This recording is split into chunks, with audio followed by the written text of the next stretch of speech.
Trade rumors, speculation, all sorts of discussions have been happening in the hockey community in anticipation of the March 3rd NHL Trade Deadline. So I thought it'd be fun for this video to speculate the 8 biggest buyers and the 8 biggest sellers. And I'll be reading some of your comments as well, suggesting what your favorite team needs to do at the deadline. So let's start with the sellers because they set the market for the biggest players who will be available. So kicking things off with the sellers, I have the Chicago Blackhawks. They have a lot of draft picks this upcoming season, but they need to build their prospect pool a little bit better. Patrick Kane and Jonathan Toews are the biggest names that the Hawks could potentially move, but they have no move trade clauses. So in other words, they have to waive that and tell the organization that, yes, you can actually trade me to a contending team.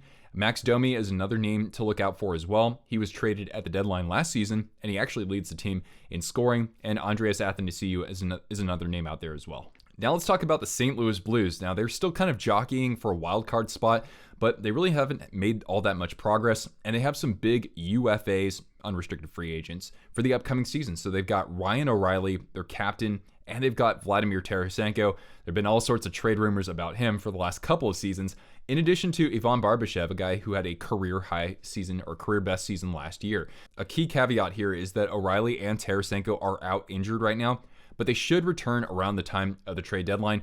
Now we get to the Vancouver Canucks. I'm going to read a couple of comments here, starting with Nathaniel. I'll get about halfway through the comment here. We must trade Horvat and or Kuzmenko, 2 players we cannot afford to keep, and must start a rebuild, even if the Aquilinis, the owners, refuse to believe in that sort of thing. So yeah, Bo Horvat is a huge name here, an unrestricted free agent at the end of the season. He could really be a big asset on the power play for a team out there. He has 11 power play goals already. And Andrei Kuzmenko has certainly been a pleasant surprise for this team so far. So could they maximize his value in a trade? Possibly so. I do like the prospect of him maybe returning for longer term. Michael says the Canucks need to trade Oliver Ekman-Larsson for a pepperoni pizza and a 2-liter Pepsi. Certainly one of the worst contracts out there. And then you also have Tyler Myers as well, who has another year at $6 million. You have other players as well, like Connor Garland and Brock Besser. Those names haven't really attracted too many potential buyers out there just yet. So the Canucks do have a few names out there. However, these aren't exactly the most team-friendly contracts out there. I think if they want to move somebody, Horvat and certainly Andrei Kuzmenko is another possibility as well. Now we get to my team, and that's the San Jose Sharks. They have the opportunity to trade a couple of big names out there. Erik Karlsson was not one that I would have expected at this point in his career. He's really had a resurgence this season. He's got 62 points to lead the NHL among defensemen. Also, I think still leads in even strength. But he has a full no-move clause, and he's got 4 more years left at $11.5 million. So the Sharks would probably have to eat some salary there. The Oilers may be a team that could potentially be interested in him. And on top of that, the Sharks are asking for 3 first-round draft picks. I'm sure they would meet a team in the middle somewhere, but even so, it's very difficult to pull this off. However, Timo Meier is a name I could expect to be dealt because this guy is having a career season. He's on pace for about 45 goals. He's been at a good cap hit, only $6 million, but he does have a $10 million qualifying offer as an RFA in the offseason. So that's a bit of a caveat, but even so, there are teams out there that need that producer on the power play at the wing position. So I think Timo is certainly a name to look out for. The Sharks could sell off a couple more players. I look at maybe Alexander Barabanov, who's been a really good fit in the top 6 for the Sharks and could be a third liner somewhere else. Kevin LeBanc, if the Sharks were to eat some of that salary, somebody who can move the puck really well on the power play, or maybe even James Reimer if he can put together a couple more good starts before the trade deadline and stay healthy. Now onto the Arizona Coyotes. So one huge name here is Jakob Chychrun. Only a $4.6 million cap hit for a couple seasons, so that's actually a pretty team-friendly deal for a guy who's scored over 20 points as a defenseman in a single season. You also have Shane Gostisbehere, who's had a decent season, 9 goals, 19 assists. He had 51 points last season in a bit of a resurgence for him. A $4.5 million cap hit, so if you're looking for somebody to maybe quarterback a second unit power play, he could be your guy. And one other thing that works in the Coyotes' favor is that they could take on a bad contract and get draft picks or get prospects because they have $18 million in cap space. Now let's get to the Anaheim Ducks. There are several players out there. The biggest name would probably be John Klingberg. He hasn't worked out in Anaheim, but he's a good puck-moving defenseman still at this point in his career. Another name to consider is Maxime Comtois. This guy has led the team in scoring before. Hasn't quite fit in as well since then because there are other franchise cornerstones who've come into the franchise.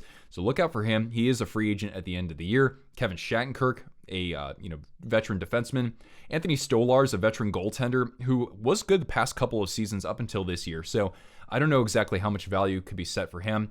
In the offseason, they have to sign Troy Terry and Trevor Zegras, or maybe Comtois for that matter. They have about $14 million in cap space, so in terms of taking on a bad deal, I don't really see the Ducks doing that necessarily, but even so, with a great prospect pool and a lot of draft picks heading into the season, they're in good shape, so they don't need to make any huge splashes from a selling standpoint.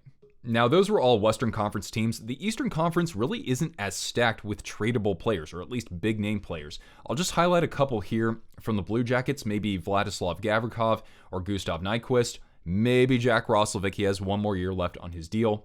The Philadelphia Flyers, James Van Riemsdyk's the big name there, maybe one of their kind of depth centers on the team. Ottawa Senators, Cam Talbot would probably be the biggest name, considering a lot of their other top players are locked up longer term. But there are two other teams in the Eastern Conference who I think will sell off some of their assets. And these are kind of hot takes. So I'll start with the New York Islanders. Really, this team has kind of hit their ceiling with this group of players. They're not going anywhere, really. I mean, Ilya Sorokin could stand on his head for every game in this, for the remainder of the season, and this team might make a wild card, and that's about it. So they have a couple of good assets. I think of Semyon Varlamov, modified no trade clause, but this guy has had another great season. He could really help some of the contending teams out there that do need to bolster their goaltending. We'll maybe get into a couple in a little bit. So Varlamov, Josh Bailey, he's got one more year left on his deal. Maybe the Islanders would have to eat some salary, but he's somewhat tradable. Anthony Beauvillier, one more year on his deal, but he's only 25 years old. He could be a good third liner out there. And with making moves like this, I think the Islanders would position themselves to maybe land a big free agent in the offseason if they still want to compete for a Stanley Cup with this core group. The other team that could sell off a couple of big name players is the Detroit Red Wings. So you've got Dylan Larkin, captain of the team, who's an unrestricted free agent at the end of the season, $6.1 million cap hit currently. Do they extend him long term? Is he a face of the franchise? You also have Tyler Bertuzzi, who scored over 30 goals last season, unrestricted free agent, very team-friendly cap hit, I would say. He's healthy now, or at least I think he is.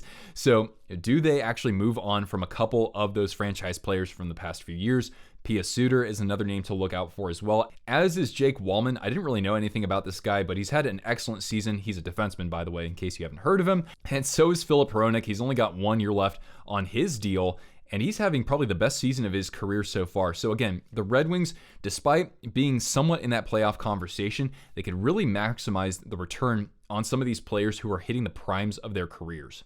All right, so we're halfway through this video. We already looked at the sellers. Many of these teams are going to be moving on from some big name players so that they can better their chances at landing the #1 overall draft pick, which possibly could be Connor Bedard. Now, recently, I made a video ranking these sorts of teams by how badly they need Connor Bedard for their franchise's future. So see the pinned comment down below and watch that video if you have not yet. And while you're down there, I want you to comment with your biggest trade deadline prediction. So for example, Bo Horvat to the Colorado Avalanche, Timo Meier to the New York Rangers. And if you comment by February 24th, and if you're correct, I will send you a Twisted Wrister hockey sticker. So be sure to leave a comment down there. I won't consider any duplicate predictions, right? So just give me one prediction per viewer out there. And if you're the first one to make that prediction, then you will be considered for a Twisted Wrister hockey sticker. And of course, you know the drill here. Thumbs up, subscribe if you're new, all that good stuff. All right, now back to our video. Let's look at the buyers. So once again, we'll start in the Western Conference. It's going to be a busy trade deadline for the two teams in Alberta. Let's start with the Edmonton Oilers. Evander Kane recently came back to the lineup, but he hasn't scored a point in his first couple of games there. I think they need to add more to their 5-on-5 offense. Their power play is magnificent already, but they need another weapon there. Now, currently, they don't really have any cap space available, so they might have to dump a couple of players, maybe to a team that can actually take on salary like Chicago or Arizona or something like that. They might even have to trade, if they want a big name, they might have to get rid of somebody like Philip Broberg. But with McDavid and Draisaitl in the primes of their careers, this is the time to do it. And the Pacific Division, it hasn't been just won yet. So by adding somebody and getting some productivity out of Evander Kane, who knows, maybe the Oilers could be the best team in that division heading into the playoffs. Now we go to the Calgary Flames. I'll read this comment here from Jonathan. Trade Matthew Phillips plus a draft pick for Timo Meier. Now, Phillips hasn't really broken into the NHL all that much so far, and he's already 24, so has he really reached the ceiling of his development? That's the thing. I think that we would need at least a conditional second or a third or something to sweeten the pot there. The Calgary Flames, nonetheless, they need more punch at the wing position. Of course, losing Gaudreau and Tkachuk in the offseason has not helped them, and Andrew Mangiapane has also regressed, and the Huberdeau deal hasn't worked out quite that well just yet. They currently have about $1 million in cap space, no major contracts to sign in the offseason, so that's good. They're missing a third-round draft pick and a fifth for this year. Otherwise, they're looking okay. And with Jonathan Huberdeau and Nazem Kadri a little bit older than McDavid and Draisaitl, for example, I think there's more urgency for the Flames to make a huge run in the playoffs and potentially get to a Stanley Cup final. They are a couple pieces away from that as things stand right now. And for one other team in the Pacific Division, I wouldn't count out the LA Kings. So LA Basin Rails says keep Phoenix Copley. Now, his numbers aren't that great, but the team wins with him. They're 12-3, I think, with him starting. Anyway, there's been a lot of speculation around the Kings potentially being interested in Jakob Chychrun from the Coyotes. Yeah, they could use a left-handed shot on defense. I think that would be a good addition for them. Gabe Vilardi is the only big-name player they need to sign in the offseason, so in terms of salary cap, I think they're looking okay. They have all their draft picks still available, or at least the good ones. They have an extra third-rounder this year, and they have plenty of young players that they could potentially trade. So I think the Kings would be a good partner out there to upgrade, whether that's defense or whether that's a position like a third-line center role. And for teams in the Central Division, you look at Dallas and Winnipeg and maybe the Avalanche. Can they upgrade their roster? I think so. A little bit more tricky for the Avs given some of the draft picks they're missing. But the biggest player in this division at the trade deadline, I think, should definitely be the Minnesota Wild. They're missing a third-round draft pick, but that's it. They got everybody else. They have what has been rated as high as the second best prospect pool in the NHL. That's elite prospects there. They have $3.7 million in cap space. They've already extended Matt Boldy, so they already took care of that business. And I'll also read a couple of comments for two other teams in the West. First of all, Matthew says the Golden Knights should try to get a defensive player like Jakob Chychrun or Matt Dumba. The problem here is that the Golden Knights, their cap situation is just horrible. So they would need to deal somebody and probably a player who is well-liked and performs well in order to get one of these players. So I don't necessarily see them really doing much at the trade deadline, especially for players of that sort of caliber or that cap hit. And then lastly, we've got the Seattle Kraken. So Lego Gandalf, I love that name, says the Kraken definitely need to pick up some defensive help if they want to make a deep run. Yeah, I think they could add a depth defenseman, but I would actually say that the Kraken should kind of stay put. They shouldn't make a big splash at the deadline. And I say that because look at what the Golden Knights did a couple years ago, right? They traded away Nick Suzuki for Max Pacioretty. They, of course, landed Jack Eichel last season at Mark Stone, which worked out for them amazingly at first, but now he's got some injury problems. They really did mortgage their future and were hyper aggressive, and I don't think the Kraken should necessarily do that. I don't see Ron Francis as that kind of general manager, but could they add maybe a sixth or seventh defenseman to their roster? Yeah, absolutely. And let's wrap things up with the Eastern Conference. So first of all, we got the Carolina Hurricanes, and D. Ely says, the Hurricanes need what they always need, toughness. I totally agree. This is a team that definitely gets frustrated when they're not able to put the puck past goaltenders like Shesterkin or Vasilevsky, so I think that would definitely help. You also have to consider that Max Pacioretty, he's out for the season. It's really unfortunate, right? So they need more help, potentially at a top 6 wing position. Please trade for Timo Meier. He would be a great replacement for Pacioretty, would be a great fit on a second line potentially. That is one big name to look out for there, as is Bo Horvat. This is a team that they do have good forward depth overall, but I think that they could use more help on the power play. So Meier has 12 power play goals this year. Bo Horvat has 11. Get both of them. That would be fantastic. I could see Bo Horvat really thriving on a second line with Martin Necas. That would be wonderful. Another team we'll talk about in the Central are the New Jersey Devils. So they're trying to make the playoffs for the first time in several seasons, and I think they have the opportunity to do that. They've accumulated tons of early round draft picks over the last few years, so they have the talent that they could deal to another team to land a big name player. They're missing a third rounder this year, but that's just about it. In terms of cap space, though, they are a little bit tight. I could see them maybe moving on from somebody like Tomas Tatar, right? Go to a team that can actually take on his contract, or Eric Howla for that matter, or even Ryan Graves. Devils fans, let me know if that's a name that you want to keep in the organization for this year. They also have to make room for a Jesper Bratt extension in the offseason. They absolutely have to extend him. They also have Sharon Govich and Severson due for extensions as well. So maybe look for them to bring in a big name, but at the same time, move a couple of depth pieces, guys who are maybe not necessarily earning quite the full value of their contracts. And for two teams in the Atlantic Division, we'll start with the obvious here, the Toronto Maple Leafs, because this team hasn't won a playoff round since 2004.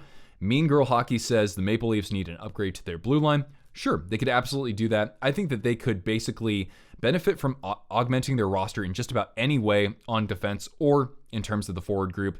The thing, though, is that the Maple Leafs are missing some of their draft picks over the next few years. So I do think they would have to trade away one or two big-name prospects, a Matthew Nyes, a Nick Robertson. I know he's out for the rest of the year, but they're going to have to make some unpopular choices if they actually want to win a playoff round or two this year. And I really think the pressure is on the Maple Leafs now more than ever, not just because it's been so long since they've won a playoff round, but really you look at the regime they currently have with Sheldon Keefe as head coach, Kyle Dubas as GM, right? Those guys could be actually working to keep their jobs in the offseason. And really, more importantly, Auston Matthews is an unrestricted free agent at the end of next season. And the other big buyer that I'm going to predict in the Atlantic Division is the Buffalo Sabres. You heard me. So this team already has $18 million in cap space available. They have 3 second-round picks for this upcoming year. They're missing a third. But that being said, they have plenty of assets that they can deal. They've got what's regarded as the best prospect pool in the NHL. Plenty of young players that they could trade away in order to actually maybe make a push for a wild card spot and give Buffalo Sabres fans something to cheer about in April and potentially May as well. And fortunately for them, the only big name player they have to extend in the offseason is Dylan Cousins. So they have plenty of cap space to work with. They have players in their system right now, like Krebs or Middlestat, that they could potentially move on from. And they have behind them great prospects as well. And one final viewer comment here, Raven said, the Bruins, they need nothing. And you're pretty much correct because they're dominant in just about every facet of the game. So why would they trade away any of these players who are making things work there in Boston? And from a cap standpoint, they need to extend Pasternak in the offseason. They already signed Zacha to a fairly lucrative deal for him. So I don't really think the Bruins need to be messing with this very much. Could they maybe add a piece or two for depth? That's about it. But I think from a financial standpoint and just from the way things are rolling right now, don't, if it ain't broke, don't fix it. So what's your biggest trade deadline prediction? Let me know in the comments down below before February 24th, and you might win a Twisted Wrister hockey sticker. And remember, if you haven't already, watch my video ranking teams by how badly they need Connor Bedard. Just see my pinned comment down below. And while you're down there, feel free to suggest other topics I should cover here on Twisted Wrister Hockey. Hope you enjoyed the video, guys. Leave a thumbs up, subscribe if you're new here and want more content like this, and stick around for more analysis of the NHL in anticipation of the trade deadline. Thank you so much for tuning in, everybody. I'm Nick, and I'll catch you Twisters later. Ciao.